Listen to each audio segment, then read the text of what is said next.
कि इस क्लास में हम जो अपना एक भारत की जलवायु का टॉपिक चल रहा था उसकी सेकंड क्लास है और भारत की जलवायु से संबंधित जो मावट है इस मावट के बारे में आज बात करेंगे कि मावट क्या होती है, साथ मावट की उत्पत्ति कहाँ से होती है और इस मावट का प्रभाव जो भारत में पड़ता है, भारत की कौन सी दिशा में रहता है और मावट की वर्षा जो होती है वो किस आधार पे कैसे होती है, ये सब बात हम आज की इस क्लास में करेंगे। इसलिए आप अपना ध्यान इस क्लास में बनाए रखें। तो देखोगे सबसे पहले मावठ एक शीत ऋतु में होने वाली वर्षा है, ध्यान रखना। अभी बात करेंगे विस्तार से इसके बारे में। उत्पत्ति जो होती है मावठ की भूमध्य सागर या आप कैस्पियन सागर भी बोल सकते हैं। भूमध्य सागर से भी होती है और कैस्पियन सागर से भी होती है, लेकिन दोनों से कैसे होती है ये बात अभी करेंगे। मावठ भूमध्य सागर चक्रवातों या पश्चिमी विक्षोभों के माध्यम से पश्चिमी दिशा से आने वाली पवनें भारत के उत्तर पश्चिम भाग में शीतकाल में वर्षा करती है और यही आपकी मावठ कहलाती है। लेकिन मावठ का संबंध कोई मानसून से नहीं है। कोई ये कहना चाहे कि मावठ मानसून से होती है, तो बिल्कुल कभी भी मानसून से मावठ नहीं होती। मावठ के लिए आप मानसून शब्द अपना कभी प्रयोग में नहीं लेना। क्यों नहीं लेना, ये बात अब हम करेंगे, ध्यान से सुनना। जैसे देखो सबसे पहले हमारा ये ग्लोब है, ये रहा। क्या है ये ग्लोब और इस ये भूमध्य रेखा है, यहां है कर्क रेखा, आप समझते हैं। लेकिन इसी पर यहां तो आपको पता है अपना भारत देश है और यहां भूमध्य सागर है, ये रहा। इसी के बीच रास्ते में यहां कैस्पियन सागर है। क्या है? कैस्पियन सागर। इसका नाम मैं इधर लिख रहा हूं, ये तो है भूमध्य सागर। क्या होगा नाम भाई? भूमध्य सागर। लेकिन ये जो है इसका नाम आप ध्यान रखेंगे कैस्पियन सागर। समझ में आ रही है बात ये? अब रही बात कि जब सूरज दक्षिणी गोलार्ध में यहां से दक्षिण की ओर जा रहा है सूरज, मानो कि सूरज लगभग यहां आ चुका है, तो इस सूरज का जो तापमान है, सूरज का तापमान भले ही यहां सूरज आ जाए लेकिन इस क्षेत्र तक तापमान रहता है। तापमान रहता है, साथ ही ध्रुवों से भूमध्य रेखा की ओर पवनें आती है, ध्रुवों से भूमध्य रेखा की ओर पवनें आती हैं, दोनों ध्रुवों से पवनें भूमध्य रेखा की ओर आती है। पवनें जो आती है वो पवनें ध्रुवीय क्षेत्र में आकर के, सॉरी, भूमध्य रेखीय क्षेत्र में आकर के पवनें ऐसे ऊपर उठती हैं। ये जो पवनें ऊपर उठकर और ऊपर के वायुमंडल में इस तरीके से क्षैतिज रूप में ये पवनें चलती हैं। लेकिन ये जो अपना भूमध्य सागर है, इस भूमध्य सागर से जो पानी है वो क्या है, वाष्पीकरण होगा और ये पानी वाष्पीकरण होकर निरंतर ऐसे ऊपर उठ रहा होता है भूमध्य सागर से, और ऐसे ये कैस्पियन सागर है तो कैस्पियन सागर से भी पानी क्या निरंतर ऊपर उठ रहा होता है। अब रही बात, जो धरातल के ऊपर जो पवनें उठी, ये पवनें ऐसे चलती है, इस तरीके से ऐसे चलती है। ध्रुवीय क्षेत्र से पवनें आई, भूमध्य रेखीय क्षेत्र में पवनें ऊपर उठी, ऊपर उठकर ये पवनें क्या ऐसे समांतर चलती है इस तरीके से, ठीक है। तो ये पवनें क्या है, यहां जब ऐसे चलती है तो ये इस आर्द्रता को ऐसे धकेलती है, ऐसे धकेल के इस आर्द्रता को लेके जाएगी ये पवनें। ये पवनें इस आर्द्रता को आगे धकेल कर यहां आपको पता है कि अपने भारत में यहां पर हिमालय पर्वतमाला आती है। कौन सी पर्वतमाला आती है भाई? हिमालय पर्वतमाला आती है। और इस हिमालय पर्वतमाला से ये पवन टकरा के इसकी एक शाखा तो ऐसे चली जाएगी, इसकी एक शाखा ऐसे चली जाएगी, ऐसे। अब आपको पता है कि भारत में यहां पर एक अरावली पर्वतमाला है ना? इस अरावली के पश्चिम में टकरा कर ये शाखा भारत के इस मरुस्थलीय प्रदेश में यहां बारिश करेगी। जैसे मैं इसको एक बार और यहां बता दूं, यहां हिमालय और यहां अरावली है। ये मानसून इधर आता है, सॉरी, ये पश्चिमी हवाएं इधर आती है। इधर आकर इनके साथ जो आर्द्रता थी, वह आर्द्रता इस मरुस्थलीय प्रदेश में वर्षा के रूप में यहां बरसती है। लेकिन कब, कौन से ऋतु में? जब सूरज दक्षिणी गोलार्ध में है। तो यहाँ पे क्या है? यहाँ पे अब है शीत ऋतु। कौन सी ऋतु है? शीत ऋतु। और इस शीत ऋतु में जो ये बारिश होती है, शीत ऋतु में जो ये बारिश होती है, इसी वर्षा को यहां पर कहा जाता है मावट, कहा जाता है भी। क्या कहा जाता है? मावट। तो ध्यान रखना, मरुस्थलीय प्रदेश में भारत के मावट जो होती है वो शीत ऋतु में होती है, या शीत ऋतु में होने वाली वर्षा को मावट बोलते हैं। अब रही बात, जब ये मावट होती है उस समय अपने भारत में, उत्तरी भारत में आपको पता है कि रबी की फसल बोई होती है। कौन सी फसल बोई होती है? रबी की। रबी की फसल में आपको पता है एक तो गेहूं और एक चना, अपने राजस्थान की मुख्य फसलें बोई होती है। और इन फसलों में जब ये बारिश होती है तो इस इधर से तो इस फसल को पानी की जरूरत होती है, और इधर से ये बारिश हो जाती है, तो फसल के लिए बड़ी लाभदायक वर्षा होती है ये मावट।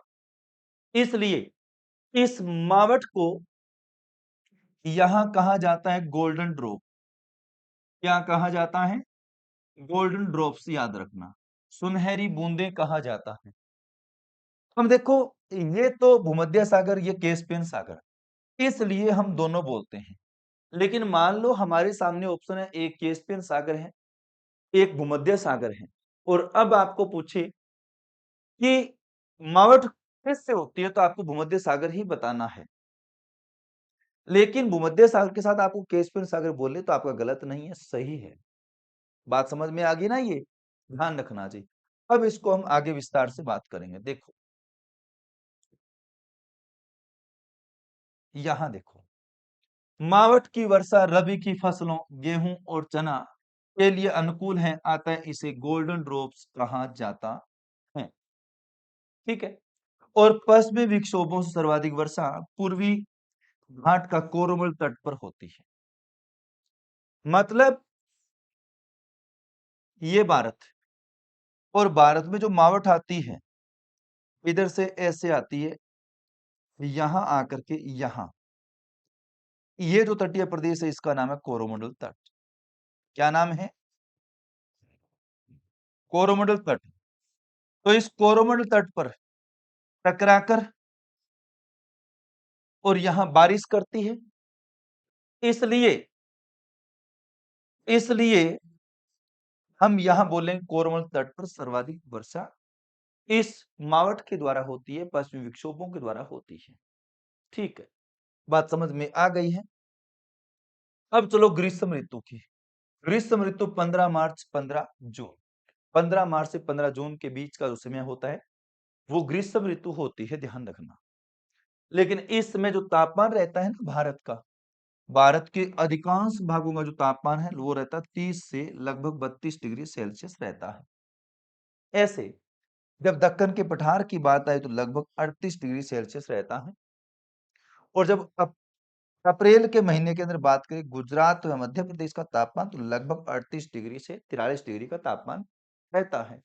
ध्यान रखना ये। इसके बाद मई के महीने में उत्तर पश्चिम भारत का तापमान रहता है 48 डिग्री। क्यों? क्यों भाई? कारण है इसका।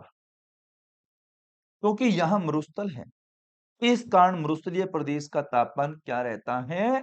सबसे ज्यादा रहता है। 48 डिग्री सेल्सियस तापमान रहता है। फिर देखो, दक्षिण भारत का तापमान 26 से 32 डिग्री सेल्सियस, कारण समुद्रीय क्षेत्र के नजदीक है। प्रायद्वीपीय पठारी प्रदेश है, तो समुद्रीय क्षेत्रों के कारण यहाँ तापमान क्या रहता है? कम रहता है। फिर 22 दिसंबर के बाद सूर्य उत्तरायण होने लगता है, जिससे उत्तरी गोलार्ध में दिन के तापमान में क्या होगी? वृद्धि होने लगती है। ये कैसे? थोड़ा सा बता दूं मैं आपको। जैसे ये ग्लोब है अपना, भूमध्य रेखा है, कर्क रेखा है, मकर रेखा है। इस लाइन का अर्थ ये है, यहाँ पे सूरज, जब ये सूरज उत्तरी गोलार्ध की ओर आना शुरू हो जाएगा, तो आपको पता है कि यहाँ तापमान में वृद्धि होनी शुरू हो जाएगी। यही बात कही है। और जब सूरज यहां से इधर जाना शुरू हो जाएगा, तो यहाँ तापमान में कमी आनी शुरू हो जाएगी। ध्यान रखना ये बात, ठीक है? और यही मैंने बात बताई है। अब उसके बाद 21 जून को सूर्य की किरणें कर्क रेखा पर सीधी पड़ने से उत्तर भारत में भयंकर गर्मी होती है। सही बात है, क्योंकि जब कर्क रेखा तो यहाँ है, लगभग ये रही, ये कर्क रेखा है। और जब सूरज यहाँ आ गया, तो आप सोचो, भारत के अंदर तो भयंकर गर्मी पड़ रही है, भारत के अंदर तापमान बहुत ज्यादा है, यही बात बताई है।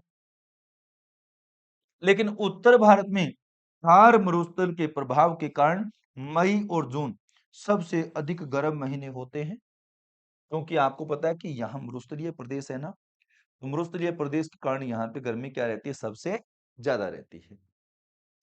पश्चिमी राजस्थान में दोपहर बाद पश्चिम से पूर्व में चलने वाली पवनें, गर्म पवनें क्या कहलाती है? लू कहलाती है, जो आप सब जानते हैं। राजस्थान निवासी तो सभी जानते हैं। इसके बाद फिर है अपने महत्वपूर्ण कंसेप्ट। एक चीज आप ध्यान रख लेना भाई, आपका पेपर में जो एग्जाम के अंदर प्रश्न पूछा जाएगा इन बिंदुओं के अंदर से, बाकी बात आप ना पढ़ो, आपका काम चलेगा। लेकिन यहाँ की मैं 4-5 बातें बता रहा हूं, बस इनको पढ़ लेना, आपका बेड़ा पार हो जाएगा। ठीक है ना? देखो कि दक्षिण भारत में ग्रीष्म ऋतु में होने वाली वर्षा, देखो वर्षा ऋतु की बात नहीं हो रही है, वर्षा ऋतु से पहले के समय की बात हो रही है। मतलब आप ये कहो कि 15 मार्च से 15 जून के बीच के समय की बात हो रही है। ध्यान रखना। और 15 मार्च से 15 जून के बीच जो बारिश होती है, वो वर्षा ऋतु की बारिश नहीं है, ये बात ध्यान रखना। मैं वर्षा ऋतु से पहले की बारिश की बात कर रहा हूं, ठीक है ना? अब सुनो, दक्षिण भारत में ग्रीष्म ऋतु में होने वाली तूफानी वर्षा को आम्र वर्षा बोलते हैं। और ये मैंगो मतलब आम की फसल के लिए उपयोगी मानी जाती है।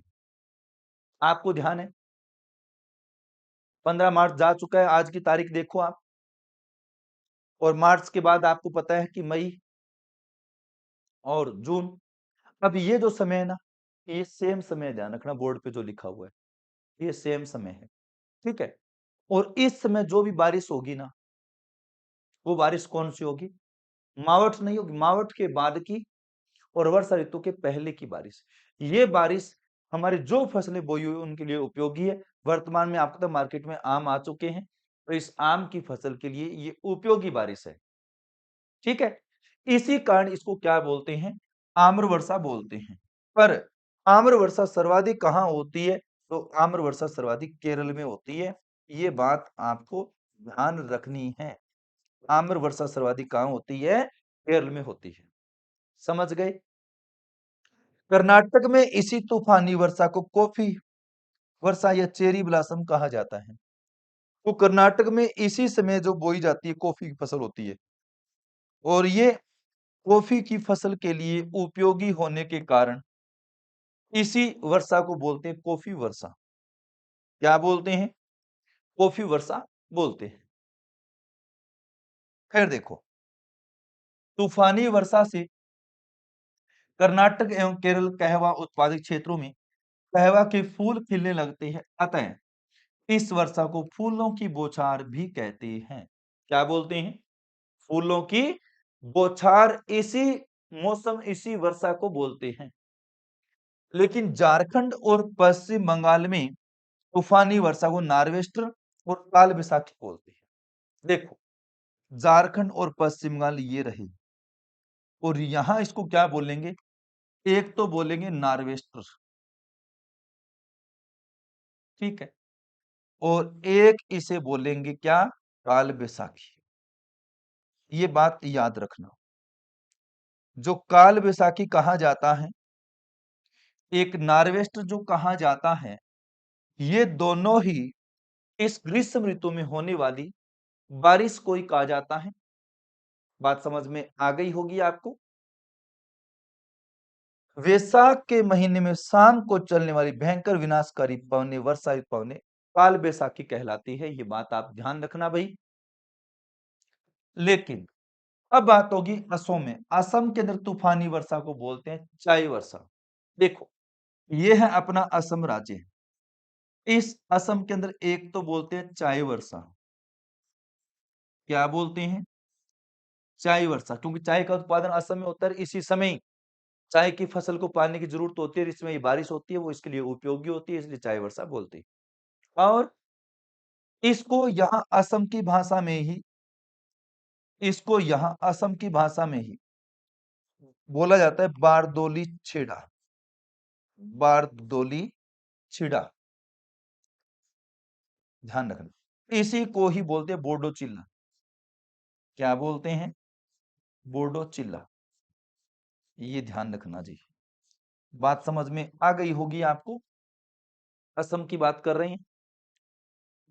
यह तूफानी वर्षा चाय और पटसन, चावल के लिए उपयोगी मानी जाती है, क्योंकि इसमें चावल की फसल भी बोई होती है पश्चिम बंगाल में। और ग्रीष्म ऋतु में होने वाली तूफानी वर्षा से उत्तर भारत में नुकसान तथा दक्षिण भारत में फायदा मिलता है। क्यों? क्योंकि उत्तर भारत में मान लो आज ये बारिश हो रही है, तो आज हमारे खेतों में गेहूं पकी हुई है, सरसों पकी हुई है, और आज ये बारिश हो रही है, तो गेहूं है तो वो सारी की सारी क्या है? लेट जाती है। सरसों सरसों खराब हो रही है, झड़ रही है। तो ये फसलें जो हमने, अब तो फसलें लेनी होती है, अब अगर बारिश होगी तो हमारी तो फसलें नष्ट हो गई ना। इसलिए उत्तर भारत की फसलों के लिए इस ऋतु में होने वाली जो वर्षा है वो लाभदायक है, सॉरी नुकसानदायी है। लेकिन दक्षिण भारत में कहवा, कॉफी, आम जैसी फसलें होती है, इन फसलों को अगर बारिश मिल जाए तो फायदा होगा। और यही बात मैं आपको कहना चाह रहा हूं। ग्रीष्म ऋतु मानसून पूर्व की वर्षा भारत में 10% ही होती है, पर कितनी भी होती है अपने को ध्यान में रखना है। अब देखो, अब आएगी अपनी वर्षा ऋतु। मानसूनी पवनें ग्रीष्म ऋतु में समुद्र से स्थल की ओर चलती है, आप सबको पता है कैसे। ये ग्लोब है, भूमध्य रेखा है, कर्क रेखा है और मकर रेखा है। जब सूरज यहां था तब यहाँ पे सर्दी थी, लेकिन सूरज यहां आ गया, अब यहाँ गर्मी हो गई है। तो गर्मी हो गई तो यहाँ निम्न वायुदाब बन गया। निम्न वायुदाब बन गया तो दक्षिण की ओर से जो सर्दी होगी, उच्च वायुदाब होगी, वो उच्च वायुदाब इस निम्न वायुदाब की ओर आएगा कि नहीं आएगा? आएगा। इसलिए भारत के दक्षिण में समुद्र है, या समुद्र से पवने स्थल की ओर चलेगी। और यही बात मैं आपको कहना चाह रहा हूं। सूर्य की किरणें उत्तरी गोलार्ध में सीधी पड़ने के कारण तिब्बत का पठार अत्यंत गर्म होकर वहां निम्न वायुदाब का केंद्र बन जाता है। निम्न वायुदाब केंद्र बन जाता है, तभी तो बारिश यहाँ पे होती है। इसके बाद जबकि दक्षिण गोलार्ध में स्थित हिंद महासागर में सूर्य किरणों की तिरछा पड़ने के कारण हिंद महासागर में उच्च वायुदाब केंद्र बन जाता है। और यही बात मैंने अभी बताई आपको। अतः हवा उच्च वायुदाब से निम्न वायुदाब की ओर चलती है। बिल्कुल सही बात है। फिर देखो इसके बाद, यह मानसून दक्षिण पश्चिम दिशा से चलने के कारण इसे दक्षिणी पश्चिमी मानसून कहते हैं। देखो, ये रही दक्षिण पश्चिम। वास्तव में यहां पवने जो होती है वो इस तरीके से चलती है, ऐसे ऐसे चलती है ये पवने। इन पवनों को यहां दक्षिण पश्चिमी दिशा की पवने बोलो कहा जाता है, ये याद रखना। और यही पवने क्या है, भारत में बारिश करेगी। भारतीय मौसम विभाग के अनुसार दक्षिणी पश्चिमी मानसून से भारत की कुल वर्षा का 90% वर्षा होती है। देखो, क्योंकि ये वर्षा यहां दक्षिण भारत से टकरा के एक शाखा तो इधर चली जाएगी और इसकी एक शाखा आगे चली जाएगी, ऐसे ये शाखा जाएगी और ये शाखा जाकर के इस तरीके से भारत में प्रवेश करेगी, यहां से ऐसे ऐसे इस तरीके से ऐसे, और ये शाखा इधर से जाएगी, ये शाखा इधर जाएगी ऐसे, ये शाखा भारत में इस तरीके से जाके और ये दोनों शाखा यहां जाके मिल जाएगी और मिलने के बाद इस पर्वतीय भागों में टकरा के बारिश करेगी भयंकर। ये ध्यान रखना भाई, ठीक है। वर्षा के वितरण में स्थानिक तथा कालिक विभिन्नता का मुख्य कारण क्या है? भारत की इस्तेलाह कर दिया। मेरा कहने का मतलब भारत में कहीं वर्षा ज्यादा, कहीं वर्षा कम, तो कहीं तापमान ज्यादा तो कहीं तापमान कम। ये सब उदाहरण किसके है? स्थलाकृतियों के। अगर पूरे भारत में मरुस्थल होता तो तापमान एक जैसा होता, वास्तविकता थी ये। लेकिन कहीं पर्वत है, कहीं पठार है, कहीं मैदान है, तो कहीं मरुस्थल है। प्रत्येक की औसत ऊंचाई एक जैसी नहीं है, इसलिए एक जैसा तापमान नहीं, एक जैसी वर्षा नहीं, ध्यान रखना। और दक्षिणी पश्चिम मानसून भारत की दक्षिणतम प्रायद्वीपीय भाग से टकराकर अचानक वर्षा करता है, इसे क्या बोलते हैं? मानसून का धमाका बोलते हैं। जैसे ही मानसून ये टकराता है इधर, टकराते ही यहाँ पे बारिश करेगा, इसको बोलते हैं, मतलब आवाज करता है ये। बादल जब टकराते हैं, टकराते ही आवाज करेंगे, आवाज करेंगे, उसके साथ बारिश करेंगे, इसको बोलते हैं मानसून का धमाका बोलते हैं जी। दक्षिणी पश्चिम मानसून भारत के दक्षिणतम प्रायद्वीपीय भाग से टकराकर दो शाखाओं में विभाजित हो जाता है, एक अरब सागर की शाखा तो एक बंगाली खाड़ी की शाखा। सही बात है। अरब सागर की शाखा मानसून भारत के पश्चिम घाट पर्वत से टकराकर पश्चिमी तट पर मूसलाधार वर्षा करता है और मानसून का प्रस्फुटन कहते हैं। सुनना ध्यान से, ये आपका पश्चिमी घाट है, देखो ये रहा पर्वतीय भाग है, ये एक प्रकार की पर्वत है, ध्यान रखना। यहाँ पे जब भी इधर से अरब सागर का मानसून आएगा, आपको पता है कि मानसून आएगा तो ये पश्चिमी घाट के साथ इस पर्वतीय भाग से टकराएगा, टकरा के इसी पश्चिमी भाग में बारिश करेगा, उसके मानसून हल्का होकर ऊपर उठेगा, आगे जाएगा, आगे जाएगा तो इस भाग में वर्षा न करते हुए जाएगा, ध्यान रखना। इसलिए ये भाग एक वृष्टि छाया प्रदेश बनता है। देखो, अरब सागर के मानसून के लिए पश्चिमी घाट का पूर्वी भाग एक वृष्टि छाया प्रदेश बनेगा। पश्चिमी घाट का पूर्वी तटीय प्रदेश वृष्टि छाया प्रदेश बनेगा, यही बात मैंने बताई है। और यह शाखा सर्वप्रथम 1 से 5 जून के मध्य भारत में प्रवेश करती है और भारत के त्रिवेंद्रम या केरल में या मालाबार तट से प्रवेश करती है। उत्तर में जाने पर मानसून की प्रवेश तिथि बढ़ती है जबकि वर्षा की मात्रा घटती जाती है। दोबारा सुन लो, अच्छे से बता देता हूं। देखो,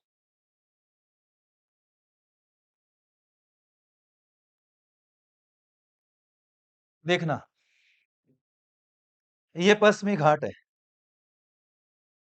और पश्चिमी घाट पे यहां है ओनली मालाबार तट। मालाबार तट है तो यहाँ पे अपना केरल राज्य आपको बताइए रहा, ठीक है। और इधर से मानसून आएगा, सबसे पहले 1 से 5 जून के बीच केरल में प्रवेश करेगा अरब सागर का मानसून। जब पूछे बंगाली खाड़ी का मानसून तो 1 से 5 जून को तमिलनाडु प्रवेश करेगा। केरल के त्रिवेंद्रम स्थान है, उससे प्रवेश करता है, ध्यान रखना ये बात। या तो मालाबार तट बोल दो, या त्रिवेंद्रम बोल दो, या केरल राज्य बोल दो, एक ही बात है। अब इसके बाद देखो, दूसरी शाखा मुंबई के उत्तर में नर्मदा व ताप्ती नदी घाटियों से होकर भारत में दूर तक वर्षा करती है। छोटे नागपुर के पठार में 15 सेंटीमीटर तक वर्षा करती है।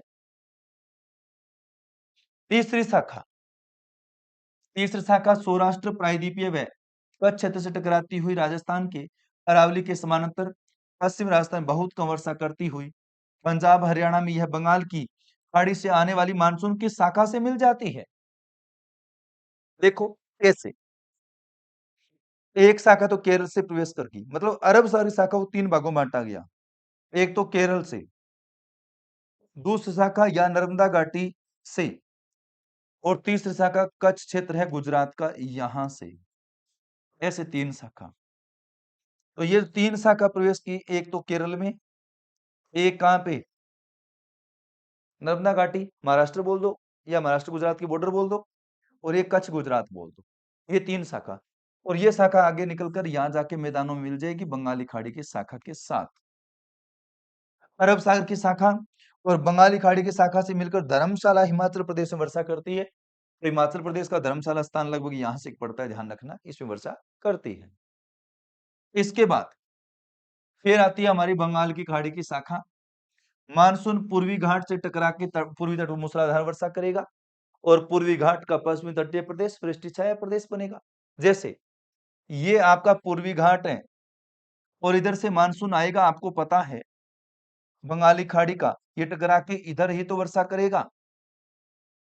लेकिन जैसे मानसून हल्का होगा, ऊपर उठेगा, अंदर जाएगा, तो ये इस भाग में बिना वर्षा करते हुए ये भाग वर्षा से वंचित रह जाता है, और ये भाग जो वर्षा से वंचित रहा, उस क्षेत्र को क्या कहा गया, यहाँ पे वृष्टि छाया प्रदेश कहा गया था, ध्यान रखना। लेकिन सर्वप्रथम 1 से 5 जून के मध्य चेन्नई तमिलनाडु या कोरोमल तट से भारत में प्रवेश करती है। एक शाखा पश्चिम बंगाल, बिहार, उड़ीसा, यूपी, हरियाणा में वर्षा करती है, और मेघालय में गारो खासी जयंतियां पहाड़ियों में टकराकर अत्यधिक वर्षा करती है। देखो कैसे, जैसे ये भारत अपना, ये शाखा ऐसे जाती है, यहाँ पर एक कीपाकार पहाड़ियां कैसे, इस तरीके से ऐसे है, ये ऐसे, और बंगाली खाड़ी की शाखा जैसे ही ऐसे जाती है, जाकर इस कीपाकार पहाड़ियों में फंस जाती है, और बार बार टकराएगी, टकराने से इस भाग में बारिश करेगी। और इसी कीपाकार की पहाड़ियों के दक्षिण में ही तो मासिनराम है और चेरापूंजी है। मासिनराम में सर्वाधिक वर्षा होती है, चेरापूंजी भारत का दूसरा सर्वाधिक वर्षा वाला स्थान है। मासिनराम सर्वाधिक वर्षा वाला स्थान है, लेकिन चेरापूंजी दूसरा सर्वाधिक वर्षा वाला स्थान है। जो आगे पढ़ेंगे, लद्दाख व लेह नामक स्थान हिमाद्री पर्वत की वृष्टि छाया प्रदेश में होने के कारण भारत में न्यूनतम वर्षा प्राप्त करता है। साथ ही मानसूनों द्वारा लाई गई कुल आर्द्रता का भारत में 65% तो अरब सागर से, और 35% बंगाली खाड़ी से। ध्यान रखना ये बात भाई। फिर है भारत के अंडमान निकोबार द्वीप समूह में सर्वप्रथम मानसून प्रवेश करता है 25 मई को। कब प्रवेश करता है? 25 मई को प्रवेश करता है। और भारत का सर्वाधिक वर्षा स्थान बोले तो मासिनराम आएगा, और दूसरा सर्वाधिक वर्षा स्थान बोले चेरापूंजी आएगा। ध्यान रखना ये बात। जैसे बता रहा हूं, ये कीपाकार पहाड़ियां यहाँ पर ऐसे है, यहाँ मासिनराम है, यहाँ चेरापूंजी है। जैसे ही मानसून इन पर्वतों के साथ टकराता है, ऐसे टकराता है, तो टकराएगा, तो भाई सबसे पहले जो ये जगह है मासिनराम, यहाँ पे जो सर्वाधिक बारिश होगी, लेकिन इससे कम जो बारिश होगी, वो दूसरा स्थान आपका आएगा चेरापूंजी। ये ध्यान रखना, इसके जस्ट नीचे है ये। भारत का न्यूनतम वर्षा स्थान लेह लद्दाख में पड़ता है, जो आप जानते समझते हैं। राजस्थान का क्षेत्र नहीं बोलना, लद्दाख बोलना है। लद्दाख के इधर लेह है, लेह पर्वतों के बीच में आ जाता है, ओट में आ जाता है, इस कारण वहां पे बारिश नहीं होती। भारत की औसत वर्षा पूछे तो 112 से 125 सेंटीमीटर बताना है, लेकिन नागपुर के पठार में वर्षा होती है चक्रवातीय वर्षा, मतलब चारों ओर से जब ऐसे इस तरीके से बादल आते हैं, यहाँ वर्षा करते हैं, इसको हम बोलते हैं चक्रवातीय वर्षा कहते हैं। लेकिन गंगा मैदान में पूर्व से पश्चिम चलने वाली जो हवाओं द्वारा वर्षा होती है, उसको कहते हैं क्षैतिज वर्षा, तिरछी। तिरछी वर्षा को बोलते हैं, क्षैतिज वर्षा को बोलते हैं, ध्यान रखना, एक ही बात है। सर्द ऋतु में देखो, 15 सितंबर से 15 नवंबर की बात हो रही है। सर्द ऋतु में सूर्य दक्षिणी गोलार्ध में चमकता है, जिस तिब्बत के पठार पर उच्च वायुदाब बन जाता है, हिंद महासागर में निम्न वायुदाब का केंद्र बन जाता है। कारण ये भारत है, तिब्बत का पठार यहाँ है। जब सूरज यहाँ होता, तापमान अधिक होता, वायुदाब निम्न यहाँ होता, लेकिन अब सूरज छोड़ के चला गया अपने को, अकेले रह गए हम। जैसे ही सूर्य अपने को छोड़ के चला गया, दुख तो बहुत हुआ, कोई बात नहीं। जैसे ही सूरज दूर गया, दूर जाते ही मेरे को क्या लगने लग गई, तो ध्यान रखना, यहां लगने लग गई सर्दी। क्या लगने लग गई? सर्दी। अब तो कारण है, सूर्य दूर चला गया, दूर जाते ही यहाँ पे क्या लगेगी, अब सर्दी लगेगी, और सर्दी लगेगी तो यहाँ पे वायुदाब क्या होगा, उच्च वायुदाब हो जाएगा। ये बात ध्यान रखना भाई। और दक्षिणी गोलार्ध में वायुदाब निम्न हो जाएगा। यही बात हम पढ़ रहे हैं। यह मानसून उत्तरी पूर्वी दिशा से वापस भारत की ओर वर्षा करता हुआ आता है, अतः इसे उत्तरी पूर्वी मानसून या लौटता हुआ मानसून भी कहते हैं, या मानसून का प्रत्यावर्तन काल भी बोलते हैं। मानसून के निवर्तन की ऋतु में आकाश स्वच्छ हो जाता है और तापमान बढ़ने लगता है और जमीन में अभी भी नमी होती है। उच्च तापमान और आर्द्रता की दशाओं से मौसम कष्टकारी हो जाता है। आमतौर पर इसे कार्तिक मास की उष्मा कहा जाता है। ये कैसे, इसको आप डायग्राम से समझेंगे। इधर देखो, जैसे मान लिया ये भारत है और ये हिमालय पर्वतमाला है। जैसे सूरज छोड़ के चला गया, अब यहाँ पे सर्दी हो गई है। सर्दी हो गई तो जैसे ही सूरज दक्षिण में जा रहा है तो ये मानसून वापस घूम जाएगा। जो मानसून इधर से जा रहा था वही मानसून लौट के आ जाएगा। मानसून जब लौट के आएगा, घूम जाएगा, तो इसकी दिशा हो जाएगी ये, और ये दिशा हो जाएगी तो भारत के, इसको कौन सी दिशा बोलेंगे? उत्तरी पूर्वी दिशा बोलेंगे, क्योंकि मानसून टकरा के वापस लौट के आया है। लौट के आए तो उत्तरी पूर्वी दिशा से आने वाले मानसून को हम लौटता हुआ मानसून बोलते हैं, और इसी मानसून को आप क्या बोलेंगे? प्रत्यावर्तन काल का मानसून बोलेंगे। भाई ध्यान रखना, अब प्रत्यावर्तन काल का मानसून आएगा, लौटता हुआ मानसून आएगा, तो ये क्या करे, जैसे ही मानसून निकलेगा, इस समय क्या होता है, यहाँ पर भयंकर गर्मी के कारण, क्योंकि सूरज जा रहा है दूर, दूर जा रहा है, तो भाई उसकी जो गर्मी थी वो धरातल के अंदर है, और अब बारिश हो रही है, तो बारिश हो रही है तो धरातल के अंदर से वो गर्मी थी वो क्या है, बाहर आएगी एक भाप के रूप में, एक स्वहनीय हवाओं के रूप में। और वो हवा जो है वो हमारे शरीर के लिए बड़ी नुकसानदायी है। उस मौसम के अंदर कभी बुखार हो जाता है, आपको पता है कि हाथ पैर सर दर्द करने जाता है, क्यों? क्योंकि उसके कारण क्या है, हमारा शरीर नुकसानदायी हो जाता है। वो जहरीली होती है, वो नुकसानदायी गैसें होती है, ध्यान रखना। समझ रहे हो बात ये? इसी कारण उसको कार्तिक मास की उष्मा बोलते हैं, क्योंकि कार्तिक के महीने दीपावली से थोड़ा समय पहले, ध्यान रखना, इस कारण कार्तिक मास की उष्मा बोलते हैं उसे। फिर देखो इसके बाद लौटता हुआ मानसून तमिलनाडु के कोरमल तट में पर्याप्त वर्षा करता है और मानसून नवंबर तक भारत को छोड़ के भी चला जाता है। जब मानसून छोड़ के जाता है बड़ा दुख होता है कि अब तो मैं अकेला रह गया हूँ। कोई बात नहीं, ये तमिलनाडु है। देखो, जब मानसून यहाँ से आएगा वापस लौट के तो यहाँ टकराएगा, टकरा के यहाँ बारिश करेगा, और करने वाला मानसून सीधा आगे निकल जाएगा। निकलने दो, जाने दो, जाएगा तो क्या है, नवंबर के माह में मानसून छोड़ के चला जाएगा। ये ध्यान रखना बात। इस ऋतु में सूर्य के दक्षिणायन होने के कारण भारत के उत्तर पश्चिम भाग में तापमान कम, जबकि हिंद महासागर में तापमान क्या होता है, अधिक, क्योंकि हिंद महासागर दक्षिण में है और सूर्य भी दक्षिण में है, इस कारण। फिर देखो भारत में वर्षा का वितरण, बड़ी इंपॉर्टेंट लाइन है, गौर कर लेना भाई। यहां से प्रश्न पेपर में आता है सीधा का सीधा, तो गौर करेंगे। अधिक वर्षा वाले क्षेत्र मतलब 200 सेंटीमीटर से अधिक वर्षा वाले क्षेत्र, एक तो पश्चिमी घाट, ये पूरा का पूरा पश्चिमी घाट 200 से अधिक वर्षा वाला क्षेत्र है। एक उत्तरी पूर्वी उप हिमालय, मतलब ये जो भाग है ये सर्वाधिक वर्षा वाला भाग है जी। ब्रह्मपुत्र घाटी इसी क्षेत्र में आती है, ध्यान रखना। खासी जयंतिया की पहाड़ियां यहाँ पे है, मेघालय के अंदर। खासी जयंतिया की पहाड़ियों में लगभग 1000 सेंटीमीटर वर्षा में से भी अधिक होती है, ध्यान रखना। अभी पढ़ के गए हो आप मासीराम के बारे में। फिर देखो मध्यम वर्षा वाले क्षेत्र 100 से 200 सेंटीमीटर। इसके लिए जैसे दक्षिणी गुजरात की बात है तो ये एरिया है दक्षिणी गुजरात, यहाँ का ये रहा। उसके अलावा तमिलनाडु की बात करें, तमिलनाडु का ये एरिया आ जाएगा, ध्यान रखना। उसके बाद पूर्वी सॉरी उड़ीसा, उड़ीसा का ये भाग आ जाएगा, इधर वाला ध्यान रखना, उधर वाला नहीं आएगा। झारखंड का भी ये भाग आ जाएगा, मध्य प्रदेश बिहार का भी ये भाग आ जाएगा, मैदानी भाग भी आ जाएगा, कछार घाटी, मणिपुर भी आ जाएगा, ये रहा।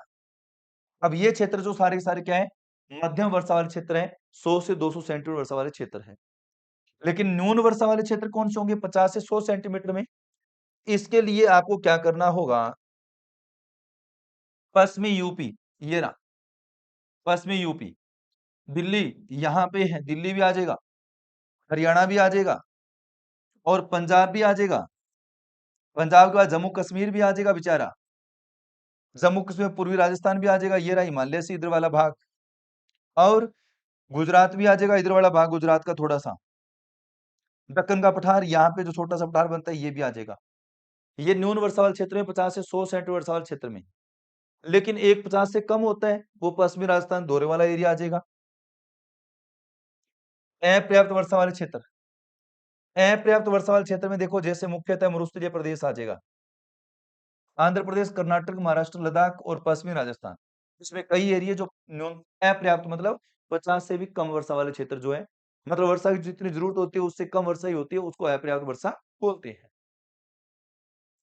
अब देखो, अब है अपना इस भारत की जलवायु के अंदर एक भारत में कोपेन जलवायु का वर्गीकरण, बड़ा ही एक इंपॉर्टेंट पार्ट है।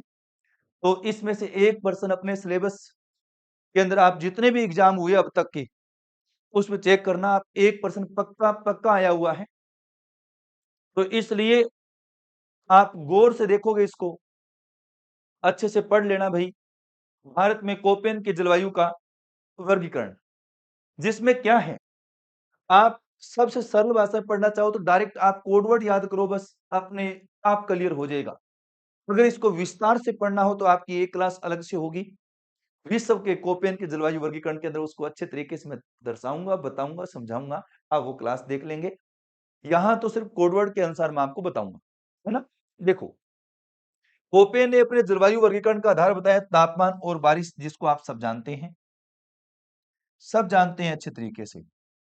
लेकिन सबसे पहले जो मैं बताऊंगा आपको, AMW, सर ये कहां है, बिल्कुल इसी को तो समझना है अपने को।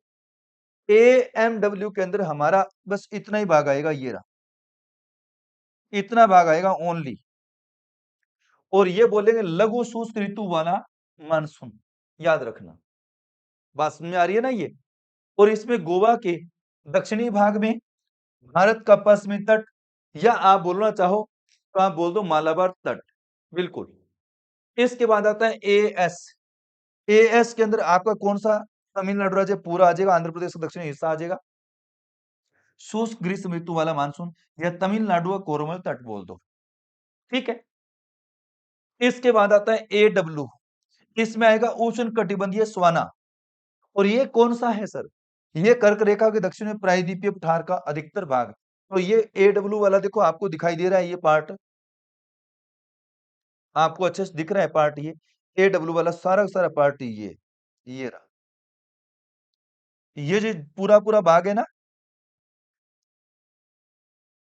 ये AW जलवायु के अंतर्गत आता है। इसके बाद फिर आता है BSHW, राजस्थान के कोपेन वर्गीकरण में पढ़ते हैं अर्धशुष्क स्टेपी जलवायु, उत्तरी पश्चिमी गुजरात, पश्चिमी राजस्थान और पंजाब का कुछ भाग इसमें आ जाएगा। जैसे ये देखो, इतना जो भाग है ये BSHW का भाग है जी, ये रहा, ये जो पार्ट है ना, ये पूरा पूरा किसका है, BSHW। इसी के साथ थोड़ा सा पार्ट यहां भी है जो बारिश कम वाला है, ये रहा। तो BSHW में दो एरिया आएंगे, और दोनों को आप अच्छे से ध्यान में रख लेंगे। इसी के साथ आता है एक BWHW, शुष्क मरुस्थल। इसमें क्या है, राजस्थान का सबसे पश्चिमी भाग, राजस्थान का सबसे पश्चिमी भाग, और जो आपको दिखाई दे रहा है ये रहा, मैं इसको हाईलाइट कर देता हूं, इतना जो भाग है ये सारा आपका BWHW का हिस्सा होगा, मतलब राजस्थान के अंदर है जी ये, ठीक है। फिर देखो CWG, मतलब शुष्क ऋतु वाला मानसून, गंगा का मैदान या पूर्वी राजस्थान, उत्तरी MP, उत्तरी पूर्वी भारत का अधिकांश भाग या झारखंड, ये पूरा भाग CWG में आएगा। मतलब भारत में जितने मैदान हैं वो मैदानी भाग, गंगा का जो मैदान है वो पूरा पार्ट इसमें आ जाएगा। जैसे देखो, यहां से लेकर ये पूरा मैदानी भाग है, ये रहा, ये पूरा मैदानी भाग है, और मैदानी भाग CWG के अंतर्गत आ जाएगा, ये रहा CWG, ठीक है। उसके बाद अगर हम देखें तो यहां आता है DFC, ये लघु ग्रीष्म तथा ठंडी ऋतु, ये कहां है सर, ये जो है आपको हाईलाइट किया हुआ दिखाई दे रहा होगा, ये जो इतना भाग है DFC है, ये रहा, और इसी के साथ जो इतना पार्ट है छोटा सा, ये भी DFC का पार्ट है। मतलब इस अरुणाचल प्रदेश का मुख्य एरिया आएगा, बाकी आप मिजोरम त्रिपुरा भी बता सकते हैं। लेकिन जब ए की बात करें, ध्रुवीय जलवायु के अंदर बात करें, ध्रुवीय जलवायु के अंदर आपको ध्यान रखना है कि बर्फीला क्षेत्र, और बर्फीला क्षेत्र कौन सा आएगा, तो आपको पता जहां भारत के अंदर सर्वाधिक बर्फ जमती है वो एरिया क्या आ जाएगा, ई के अंदर आ जाएगा। और वो है अपना देखो लद्दाख वाला एरिया, जम्मू कश्मीर वाला, जहां पे आपने सुना होगा ग्लेशियर बनते हैं, वो ग्लेशियर वाला जो एरिया पूरा का पूरा किस में आ जाएगा, वो ई या ध्रुवीय जलवायु प्रदेश में आ जाएगा। अगर देखिए राज्य क्षेत्र जैसे जम्मू कश्मीर है, हिमाचल है, उत्तराखंड प्रदेश है, और यहाँ पर एक आप थोड़ा लद्दाख और पढ़ लेना, लद्दाख, क्योंकि लद्दाख तो मुख्य हो गया इसका। ये जम्मू कश्मीर पुराने के आधार पर है, जब लद्दाख और जम्मू कश्मीर एक हुआ करता तब की बात है, लेकिन आज क्या है, जम्मू कश्मीर लद्दाख दोनों अलग हैं, इसलिए आप लद्दाख ऐड कर लेंगे। आपको पूछे कि ध्रुवीय जलवायु प्रदेश में सर्वाधिक विस्तार किस राज्य क्षेत्र का आता है, तो आपका उत्तर आएगा लद्दाख।